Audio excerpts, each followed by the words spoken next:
Je suis ravie d'être ici aujourd'hui. Il y a une énergie intellectuelle qu'on trouve dans très peu d'endroits.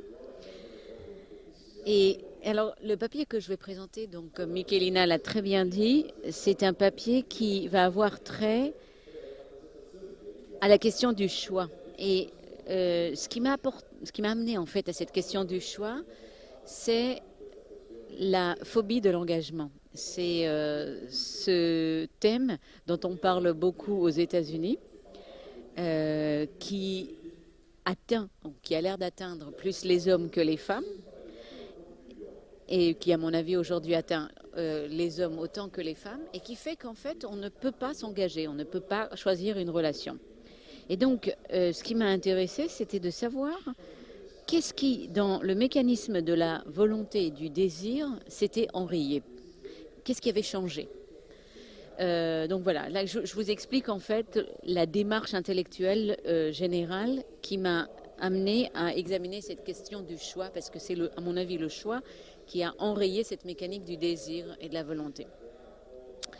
Donc je vais commencer par dire que dans la culture contemporaine, il me semble qu'on fait l'expérience de l'amour en général, ou bien comme une expérience privée sur laquelle on a peu de choses à dire, parce que c'est privé, ce sont nos sentiments, ou bien comme un problème normatif, normatif qui est réglé ou bien par les philosophes ou bien par les psychologues. Alors les philosophes, par exemple, se posent la question de savoir si l'amour, c'est plus du ressort de l'agapé, de l'éros, de la philia. Est-ce que l'amour est rationnel ou bien irrationnel? Et en psychologie ou dans psychanalyse, on se pose des questions sur les limites, par exemple, de l'autonomie ou de la façon dont on peut acquérir l'autonomie quand on est amoureux.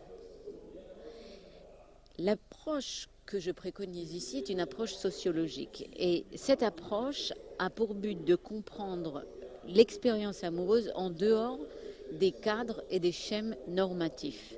C'est-à-dire que je ne me pose pas la question de savoir quel est le modèle de la santé psychique, de la santé mentale qui doit être au centre de la relation amoureuse. Je n'ai aucun modèle de ce type-là pour parler de la relation amoureuse. Et la seule chose qui va m'intéresser, c'est de comprendre quels sont les changements sociaux et institutionnels qui font que les gens font une expérience différente de l'amour aujourd'hui, dont je ne vais pas dire dans ce papier si elle est meilleure ou moins bien que celle qui la précédait.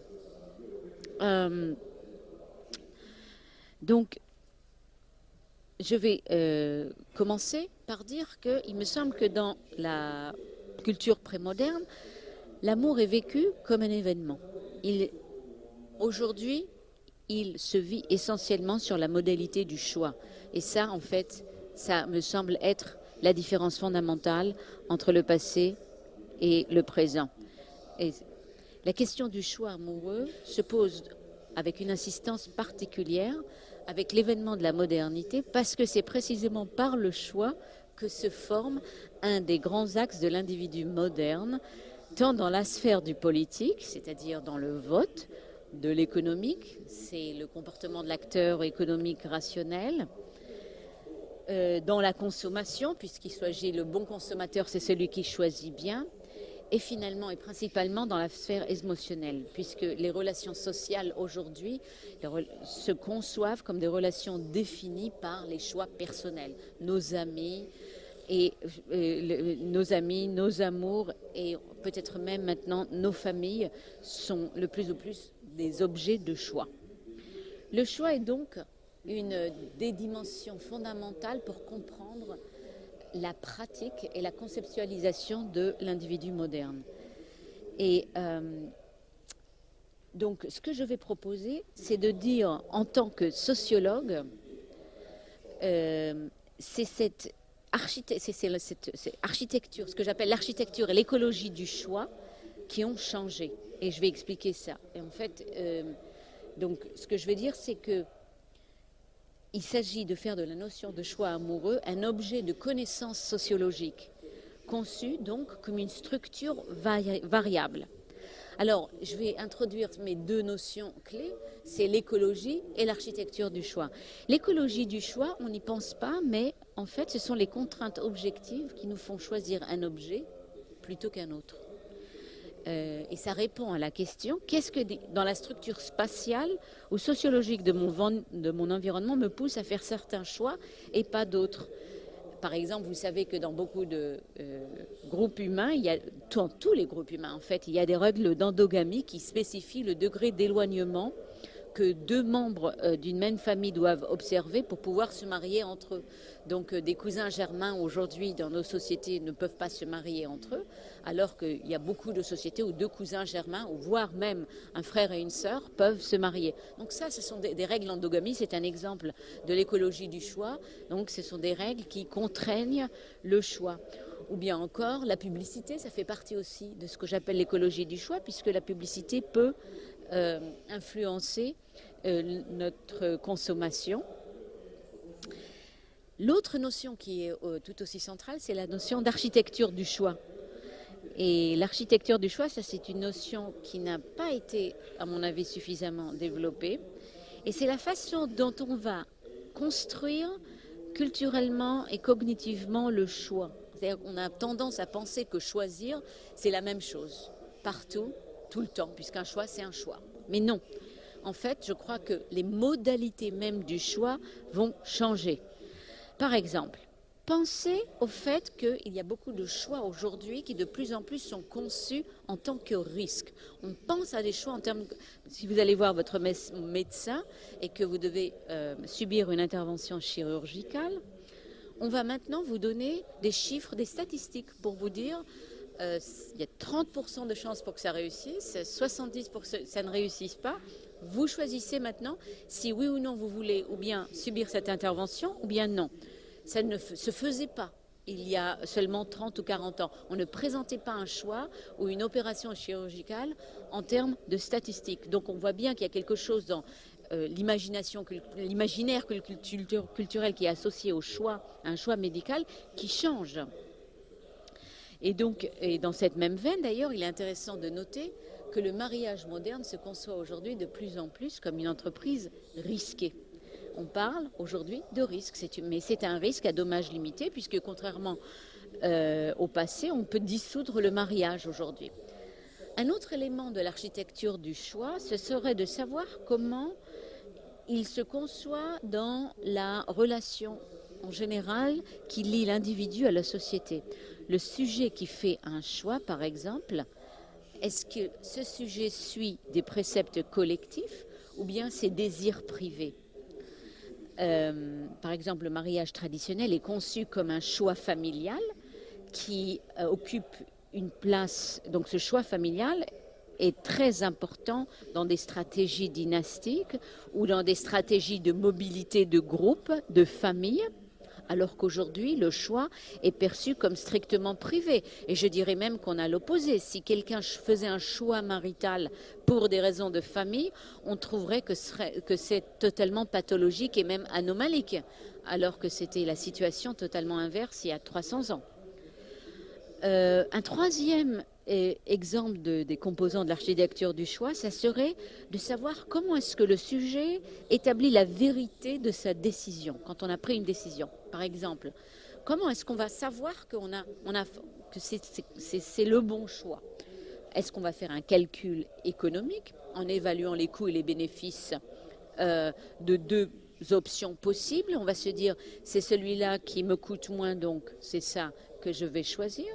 Ou bien, est-ce que ça va être par une révélation divine, par exemple Moïse, il a une révélation, il va faire un choix parce que Dieu s'est manifesté à lui dans un buisson ardent, ou bien en déchiffrant un rêve, le pharaon qui va demander à Joseph dans la Bible de l'aider à déchiffrer ses rêves, et c'est Joseph qui va l'aider, et c'est ainsi qu'il va prendre des décisions économiques importantes.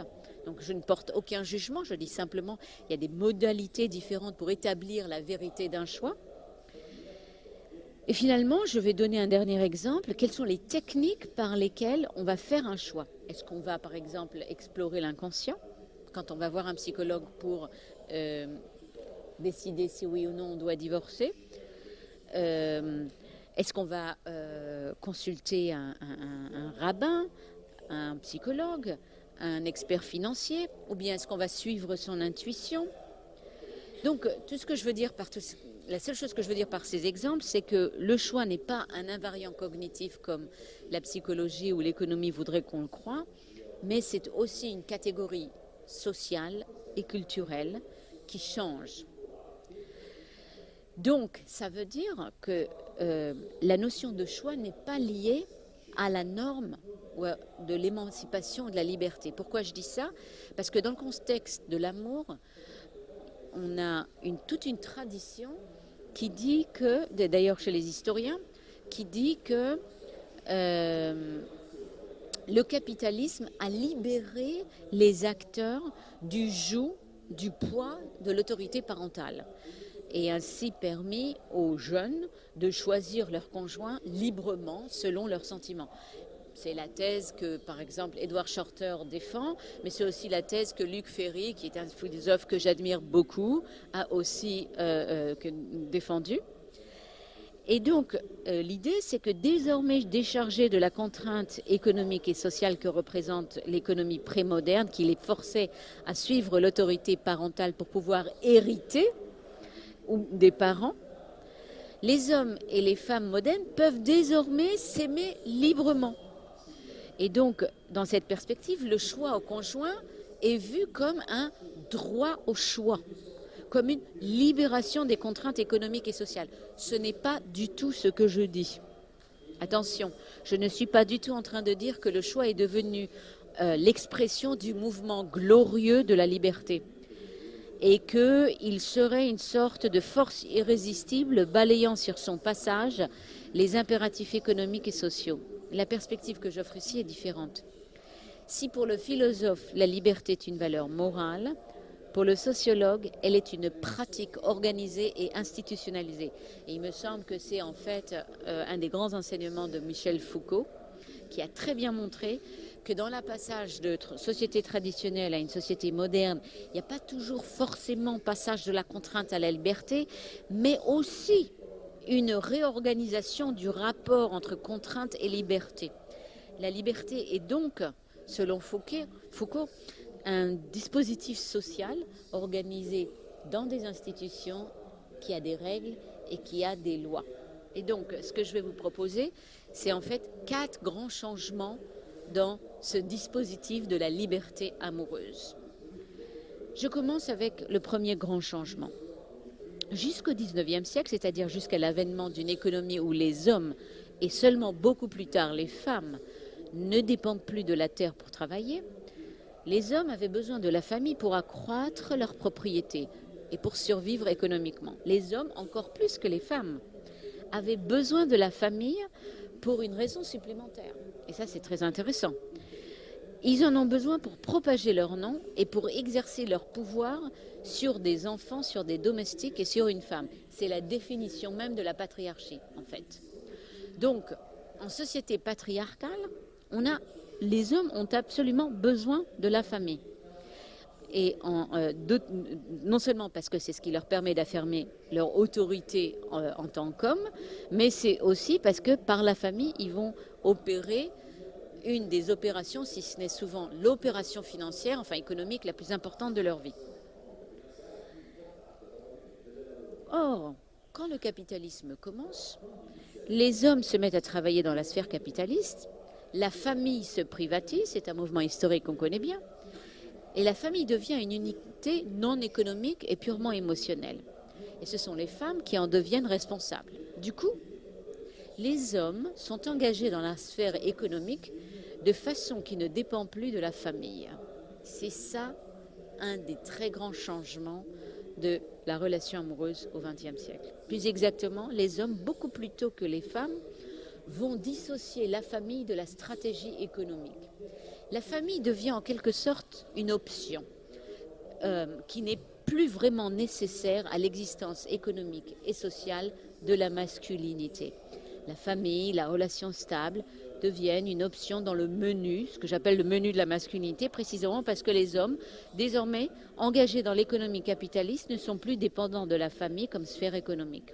Mais ça ne va pas être le cas pour les femmes qui vont rester plus longtemps, jusque dans les années 60-70, dépendantes de la famille pour des raisons donc sociales, économiques. Il y a donc là les jalons d'une asymétrie sociale, d'une asymétrie sociologique vis-à-vis de la famille entre les hommes et les femmes, et qui va avoir des répercussions sur le sentiment amoureux. En quoi? Tout simplement parce que ça veut dire que les hommes, et ça c'est pas intuitif, c'est contre-intuitif je dirais, mais ça veut dire que les hommes vont adopter l'idéal amoureux beaucoup plus rapidement et beaucoup plus fort que les femmes. Je vais vous donner un exemple de ce que je veux dire. En 1960, il y a une étude qui a été faite par un sociologue qui s'appelle Kerfart et qui a demandé à un échantillon assez large d'hommes et de femmes est-ce qu'ils se marieraient avec un homme ou une femme qui aurait toutes les qualités requises mais dont ils ne seraient pas amoureux. Dans les années 60, on a le résultat suivant qui est qu'il y a beaucoup plus d'hommes que de femmes qui répondent qu'ils ne se marieraient pas avec quelqu'un comme ça, qu'ils auraient besoin d'être amoureux de la personne avec qui ils se marieraient. Ça veut dire que dans les années 60, il y a beaucoup plus de femmes qui disent qu'elles se marieraient avec quelqu'un, avec un homme qui aurait toutes les qualités requises, même si elles n'en étaient pas amoureuses. Dans les années 90, dans les fins des années 80, Kerfart refait cette étude et il pose les mêmes questions et il contrôle toutes les caractéristiques des deux échantillons et il trouve que là, il y a eu un changement assez important. Quel est le changement? C'est que maintenant, les hommes et les femmes donnent les mêmes taux de réponse. Et ce même taux de réponse, c'est, une grande majorité disent non. Je ne me marierai pas avec quelqu'un qui aurait beaucoup de qualités, toutes les qualités requises, mais dont je ne serai pas amoureux. Pourquoi? Quel est le grand changement? Le changement est assez simple, enfin c'est l'hypothèse qu'il offre et à mon avis c'est une hypothèse qui est convaincante. Le grand changement, c'est que les femmes sont rentrées dans la sphère du travail. Et donc, en étant rentrées dans la sphère du travail, elles ne dépendent plus de la famille, elles ne dépendent plus de la famille pour leur stratégie sociale et économique. Et donc, c'est donc l'asymétrie économique vis-à-vis de la famille qui va placer, je dirais, au cours du XXe siècle, les hommes et les femmes dans des positions différentes et qui va donner un avantage aux hommes dans le sens où les hommes restent encore jusqu'à aujourd'hui ceux qui contrôlent pour une très grande partie la plupart des biens matériels et ceux qui sont beaucoup plus intégrés dans la sphère économique que les femmes. Les hommes sont moins dépendants de l'institution de la famille que ne le sont les femmes. Le point donc que j'essaye de dire, là, que j'essaye d'établir, le point essentiel, c'est le suivant. Parce que les hommes et les femmes ont encore une position différente dans la structure économique en général, les hommes vivent le projet de la famille et de la relation stable sur le mode du choix libre, sur le mode justement émotionnel, alors que les femmes, ou en tout cas beaucoup de femmes, ou en tout cas des femmes qui sont de classe moyenne ou moyenne inférieure, vont vivre ce choix sur le mode de la nécessité. Donc ça, c'est une asymétrie assez importante. Le deuxième élément de la transformation du choix dont je voudrais parler, c'est ce qui concerne la sexualisation des rapports amoureux. La sexualisation, quand j'utilise ce mot, je veux dire deux choses différentes. La première signification, c'est que les rapports entre hétérosexuels sont devenus légitimement des rapports purement sexuels sans la sanction du mariage. Il s'agit donc de l'émergence d'une nouvelle catégorie de relations sociales, qui est la relation sexuelle en tant que telle. Pensez simplement au fait que quelqu'un aujourd'hui qui a 30 ans ou 25 ans peut raconter de façon tout à fait libre, qu'il soit homme ou femme, ce qu'on appelle son expérience sexuelle, même cette idée même d'avoir une expérience sexuelle qu'on va partager avec d'autres, qu'on va souvent montrer. C'est une nouveauté, en tout cas dans l'histoire dans l'histoire de l'Occident. Ça, c'est la première chose. L'autre aspect de la sexualisation des rapports amoureux a trait au fait que l'attirance et le plaisir sexuel en tant que tel sont devenus des critères autonomes pour juger d'une relation, qu'elle soit à son début ou que cette relation soit établie.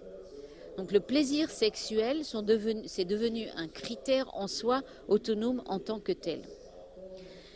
Donc l'importance de la sexualité, la sexualisation, est due à un certain nombre de phénomènes. Le premier, c'est ce que j'appelle le freudianisme et tous ses avatars, la culture psychologique qui a fait de la sexualité la vérité du sujet. Donc Freud, on ne le dit pas suffisamment, mais Freud a repensé de façon dramatique le sujet en faisant de sa sexualité donc sa vérité, ce qui dans le sujet est premier et c'est ce qui est de plus authentique. Le deuxième élément qui explique l'importance de la sexualisation des relations entre hommes et femmes et dans le rapport à soi, c'est la culture des médias et de la consommation, qui donc a surreprésenté la sexualité comme façon de vendre et de promouvoir un très grand nombre de biens de consommation. Et là, il faut voir en fait des affinités entre la culture cinématographique, télévisuelle, la publicité, les magazines de femmes, la mode, la cosmétique, tout ça, ça marche ensemble. En fait, c'est une énorme machine qui marche ensemble et qui est basée donc sur la sexualisation du corps. La troisième force culturelle, c'est le féminisme, qui a vu dans l'égalité sexuelle une norme politique et morale. Donc, je dirais le féminisme et le mouvement homosexuel qui donc tous les deux, encore une fois, ont fait de la sexualité un domaine extrêmement important pour l'affirmation de normes morales. Et finalement, je dirais que l'influence aussi très importante, elle a été trouvée dans le domaine technologique et médical, ça a été l'invention de la pilule. Qui a liquidé l'idéal moral de la virginité. Donc la sexualisation des rapports hétérosexuels, le fait que maintenant on va vivre les rapports romantiques sur un plan sexuel a eu un effet, un ou deux effets très importants. Le premier effet, c'est que ça a créé ce que j'appelle un champ sexuel autonome. On va se rencontrer pour du sexe seulement. Et j'en veux pour preuve simplement le fait qu'il y a des sites internet, un grand nombre de sites internet dont le seul but est la rencontre sexuelle en tant que telle. Uniquement pour avoir du sexe et qui est simplement mu par l'attirance sexuelle. Et quand on voit en fait l'évolution du sentiment amoureux, je dirais même de ces 40 dernières années, on voit qu'il y a une plus grande autonomisation de la relation sexuelle en tant que telle, c'est-à-dire une relation sexuelle qui est dissociée non seulement du projet marital institutionnel, mais aussi d'un projet émotionnel. Prenez l'expression en anglais de hooking up, toute la culture des hooking up dans les colleges américains. Qu'est-ce que ça veut dire hooking up? Ce sont un garçon et une fille qui vont établir une relation pour simplement avoir une relation donc stable. Mais on va parler très peu de soi et on va simplement faire l'expérience du sexe. Simplement parce qu'on sait qu'on vit mieux si on a une relation sexuelle stable. On sait qu'on ne veut pas forcément aimer ou tomber amoureux de la personne avec qui on a une relation sexuelle. Donc, ça, c'est la culture du hooking up. Donc, on voit que dans ces 40 dernières années, il y a une dissociation progressive de la sexualité, de signification émotionnelle et institutionnelle. Le deuxième effet de cette autonomisation de la sexualité, c'est que le contenu des relations devient maintenant beaucoup plus incertain. Il y a au moins, je dirais maintenant, au moins 3 voies différentes. Il y a sans doute plus, mais je dirais il y a au moins 3 voies quand on se rencontre. Il y a de la relation amoureuse non institutionnalisée, comme l'amour extramarital ou l'amour tout simplement qu'on va vivre sans se marier. Il y a la relation amoureuse institutionnalisée, ou bien par le mariage, ou bien par la vie commune. Et il y a la relation sexuelle en tant que telle, sans visée émotionnelle. Hein. C'est ce qu'on appelle le one night stand, le hooking up, les partenaires multiples, etc. Et donc, parce qu'on a maintenant toutes ces routes possibles, ça va souvent créer beaucoup de confusion, d'ambiguïté et d'ambivalence. Est-ce que c'est seulement du sexe ou quelque chose de plus sérieux? Cette question qui est complètement cliché, c'est une question qui est en fait au centre même d'un grand best-seller mondial qui s'appelle 50 Shades of Grey. Et pour ceux d'entre vous qui auraient lu ce best-seller, tout le premier volume de 50 Shades of Grey, en fait, tourne précisément autour de cette question, puisque Anastasia rencontre ce Christian Grey qui est formidablement riche et sexuellement très très doué, et elle tombe amoureuse de lui, et toute la question qu'elle va se poser et que le lecteur va se poser, c'est: est-ce que Christian va l'aimer ou est-ce que c'est seulement du sexe? Et en fait, Anna ne sait pas, elle se pose tout le temps la question: is this only sex? Et vous vous rappelez aussi, alors c'est un registre légèrement différent, mais quand Sarkozy avait déclaré Carla et moi, c'est du sérieux, et il avait dit ça très vite, ce qu'il voulait dire, c'est Carla et moi, ce n'est pas seulement du sexe, c'est du sérieux. En fait, ce qui veut dire, cette affirmation ne fait sens que justement parce qu'il y a maintenant plusieurs routes possibles aux relations. Donc, ça, c'était le deuxième changement. Donc, le troisième changement, c'est ce que j'appelle l'agrandissement des échantillons. Après la révolution sexuelle, ce que j'appelle les échantillons, c'est les échantillons du choix. Après la révolution sexuelle, donc à la fin des années 60, les échantillons desquels on peut choisir des partenaires sexuels et amoureux grandissent de façon considérable. Alors, c'est un changement qui devient très clair après les années 60, après ce qu'on a appelé justement la révolution sexuelle, mais on peut déjà noter un changement après la Deuxième Guerre mondiale. Et je dirais qu'avant la Deuxième Guerre mondiale, il s'agit d'un monde où on choisit un partenaire où il y a beaucoup de contraintes. Beaucoup de contraintes, c'est-à-dire qu'on va choisir des partenaires en fonction de leur classe sociale, en fonction de leur religion, en fonction de leur race et en fonction de leur sexe, évidemment. Les règles d'endogamie pèsent très fortement sur les stratégies matrimoniales. Après la Deuxième Guerre mondiale et surtout après les années 60 du siècle précédent, la contrainte extérieure, la contrainte objective, est levée. Et les barrières formelles de religion, de race, de classe, je dirais, tombent. Elles tombent radicalement. Ça veut dire quoi qu'elles tombent? Alors évidemment, c'est un très grand bien. Mais ça veut dire aussi qu'on a maintenant une nouvelle situation de compétition. Tout le monde est en compétition avec tout le monde. Les femmes belles vont être maintenant en compétition avec les femmes intelligentes, les catholiques avec les juives, les blancs avec les noirs. Tout le monde est en compétition sur un marché ouvert des partenaires sexuels, romantiques et maritaux. Et je répète, c'est très différent de la situation jusqu'au XIXe siècle où les échantillons sont à la fois très limités et très régulés. Et c'est pas la même chose, hein, mais il faut faire bien attention. Quand par exemple Jane Austen décide de ne pas épouser Tom Lefroy parce qu'il n'est pas suffisamment riche, elle sait que c'est peut-être le seul choix qu'elle va avoir dans sa vie, et elle a raison. C'est la seule personne qui va lui proposer le mariage et donc elle reste célibataire toute sa vie. Donc c'est un monde, jusqu'au 19e siècle, c'est un monde où, pour la plupart des gens, il y a peu de choix.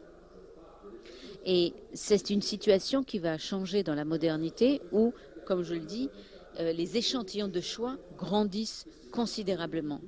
Et c'est ce qui pousse d'ailleurs des gens comme Gary Becker, le prix Nobel d'économie, à parler de marché du mariage dans la modernité. Ce qui veut dire justement, c'est que maintenant, les acteurs sont en situation de compétition les uns avec des autres. Ils vont échanger l'un et l'autre des avantages. Et simplement, ce dont Gary Becker n'a pas conscience, si vous voulez, ça c'est encore une fois contre-intuitif, c'est que ces marchés n'existent pas dans l'époque prémoderne, mais ils existent justement dans l'époque moderne, puisqu'il y a cette levée de la contrainte et de la régulation communautaire. Donc, l'effet premier de cet agrandissement des échantillons, c'est évidemment une augmentation considérable du choix sexuel, qui en soi va entraîner une expérience nouvelle de la quête amoureuse. Et le second est l'intensification même de la compétition, du sentiment même de compétition. Et je vais citer ici Michel Houellebecq, qui, dans un de ses premiers romans, L'extension du domaine de la lutte, explique très bien les effets de cette nouvelle situation. Il dit « Le libéralisme économique, c'est l'extension du domaine de la lutte, son extension à tous les âges, de la vie et à toutes les classes de la société. De même, le libéralisme sexuel, c'est l'extension du domaine de la lutte, son extension à tous les âges de la vie et à toutes les classes de la société. Libéré des entraves que constituaient les appartenances, les fidélités, les codes de comportement rigides, l'individu moderne est ainsi prêt à prendre place dans un système de transactions généralisées au sein duquel il est devenu possible de lui attribuer de manière univoque et non ambiguë une valeur d'échange. Donc en fait, ce que Houellebecq là veut dire, c'est que ce qui est vrai dans la sphère économique est devenu vrai dans les relations amoureuses, et on va attribuer, les individus vont s'attribuer les uns les autres des notes, des valeurs si vous voulez, et donc il va y avoir des gens qui vont avoir plus de succès sur ce marché très compétitif, ce marché de la sexualité. Donc ce sont les gens qui sont très sexy, qui sont attirants, et d'autres qui vont être beaucoup moins, qui vont avoir beaucoup moins de succès. Et comme vous vous en souvenez, donc ce roman, c'est entre autres aussi, il s'agit de deux hommes en fait qui n'ont pas de succès, en fait, qui sont des losers sur ce marché de la compétition sexuelle. Cette dérégulation et intensification de la compétition sur les marchés matrimoniaux sont accompagnées d'une nouvelle forme d'asymétrie qui s'explique par le fait que le choix sexuel augmente plus pour les hommes que pour les femmes. C'est-à-dire qu'en fait, ce que je suis en train de dire, c'est que c'est vrai que tout le monde a plus de choix que par le passé, mais il y a quand même le fait que les hommes ont plus de choix encore que les femmes. Pourquoi ? Leurs échantillons sont beaucoup plus grands. Alors la première raison, c'est que les hommes peuvent choisir beaucoup plus de femmes jeunes que de femmes ne peuvent choisir des hommes jeunes. Ça veut dire simplement qu'un homme de 40 ans peut descendre jusqu'à l'âge de 20 ans et, s'il le veut, jusqu'à l'âge de 50 ans. Donc il a tout cet échantillon de 30 ans duquel il peut choisir. Ça n'a pas toujours été le cas. Jusqu'au 19e siècle, 25%, un quart des mariages que les hommes faisaient, ils le faisaient avec des femmes plus âgées qu'eux. Pourquoi ?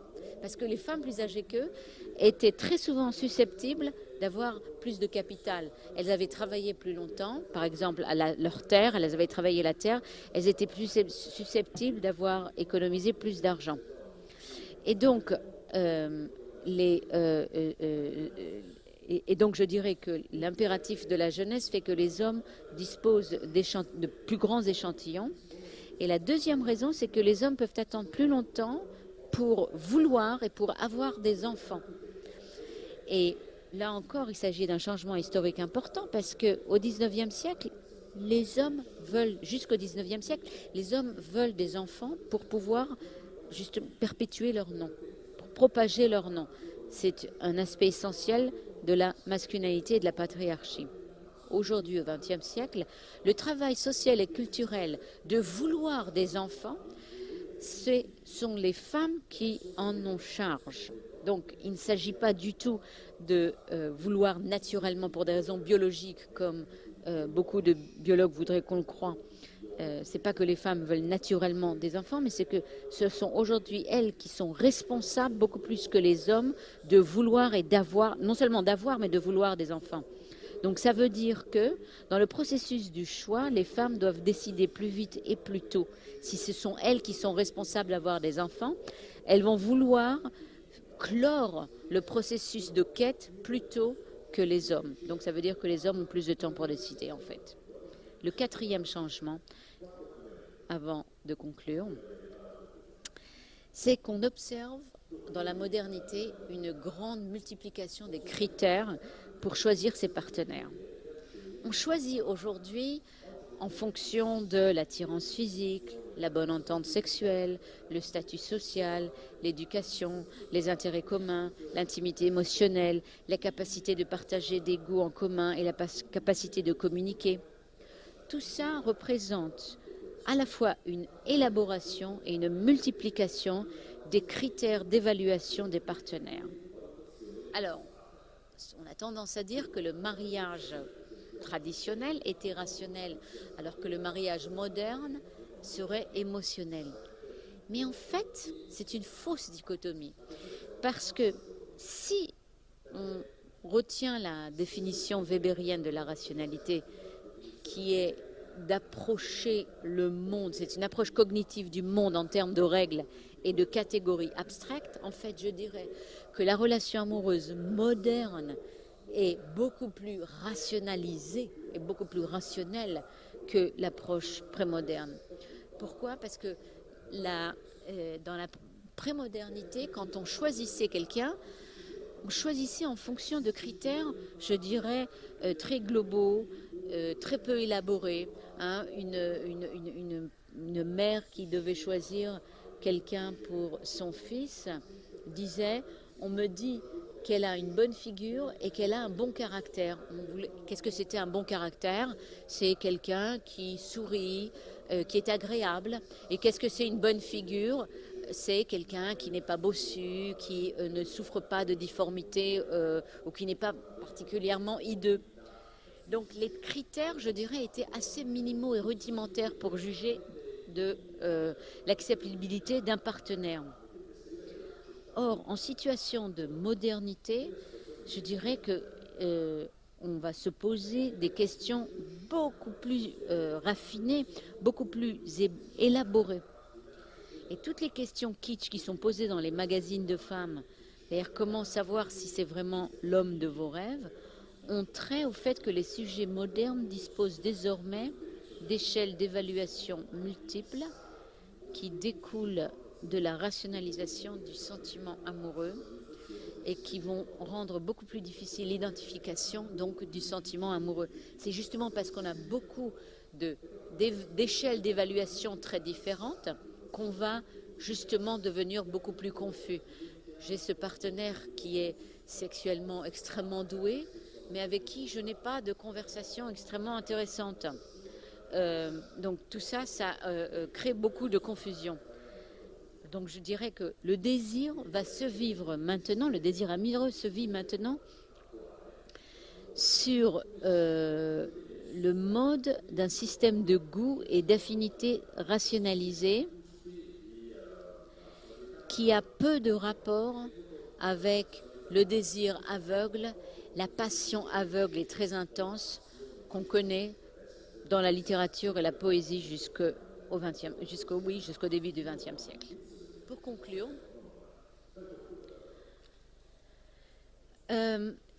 j'ai parlé donc de changements dans l'écologie et l'architecture du choix amoureux. Et je dirais que ces changements peuvent être caractérisés par une très belle expression de l'historien économique Karl Polanyi qui a parlé de grandes transformations. La grande transformation, je vous le rappelle, c'était le nom que cet historien donc avait utilisé pour caractériser le fait que le capitalisme avait désencastré les relations économiques des communautés. Le fait que le capitalisme avait fait que la sphère économique devenait autonome, indépendante, qu'il n'y avait plus de normes morales et communautaires pour conditionner les échanges économiques. Et en fait, c'est le même processus qu'on voit dans la sphère amoureuse. C'est-à-dire que ce qu'on observe, c'est qu'il n'y a plus de régulation normative et normée de la relation amoureuse. Et on observe que les partenaires se rencontrent maintenant sur un marché libre des rencontres, avec une compétition intense et avec une multiplication des critères et des échelles d'évaluation et des buts possibles de la rencontre. Ces transformations ont un impact assez important sur l'expérience même amoureuse et plus précisément sur la souffrance amoureuse. Alors bien sûr, les relations amoureuses ont toujours été une source de douleur, mais je pense que la forme et le contenu de cette douleur changent. Et je pense que la transformation des modalités du choix a transformé non seulement une transformation dans les modalités le fait de tomber amoureux, mais aussi dans ce qui fait mal, dans ce qui est difficile dans la relation amoureuse. Alors, premier changement, c'est l'incertitude. Je pense qu'il y a une énorme incertitude qui va peser maintenant sur la valeur du sujet amoureux. Il y a une différence fondamentale entre les sociétés où le statut et la position sociale sont connus d'avance et sont relativement non négociables, et celles où l'identité sociale est à faire. Donc aujourd'hui, ce que je veux dire, c'est qu'aujourd'hui, on est beaucoup moins certain de qui on est, de ce qu'on veut dans une relation amoureuse. Et on est aussi beaucoup plus dépendant de cette relation amoureuse pour établir notre valeur sociale. Ce qu'on appelle le sentiment de sa valeur devient instable et négociable, à prouver et à acquérir dans une relation amoureuse. Le deuxième changement, et j'ai commencé avec ça, c'est une transformation des mécanismes de la volonté. La capacité de s'engager devient un problème, justement parce qu'il y a un beaucoup plus grand choix.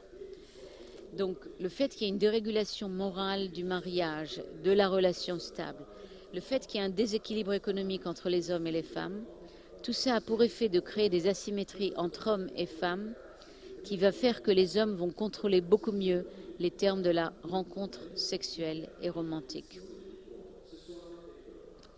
Et je vais conclure maintenant, ce sont mes phrases de conclusion.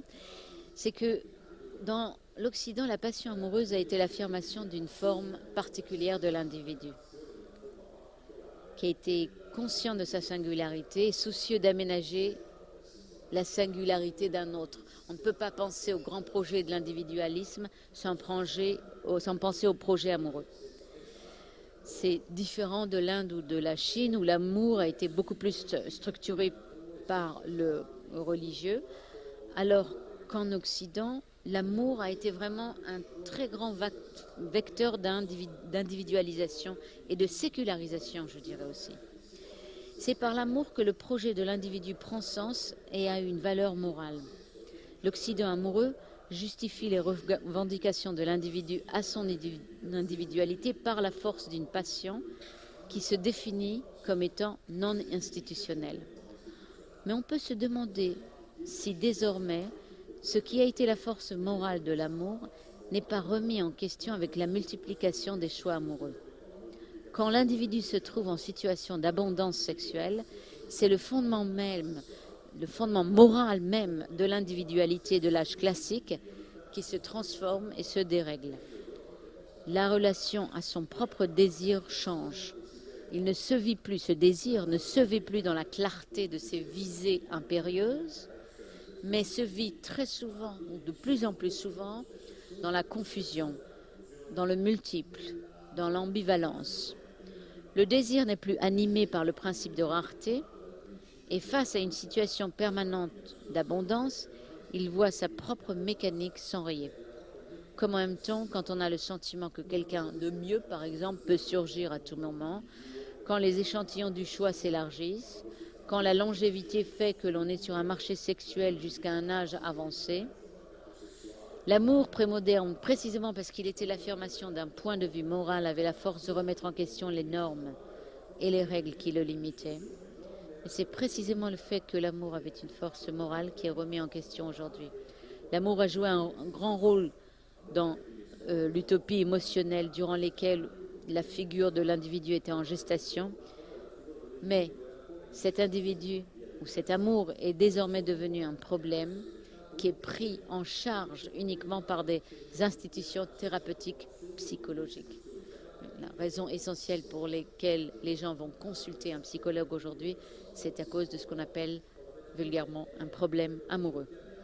Si l'amour donc est devenu une obsession culturelle et psychologique, c'est parce qu'il est à l'image de la société qui lui a donné naissance, c'est-à-dire qu'il contient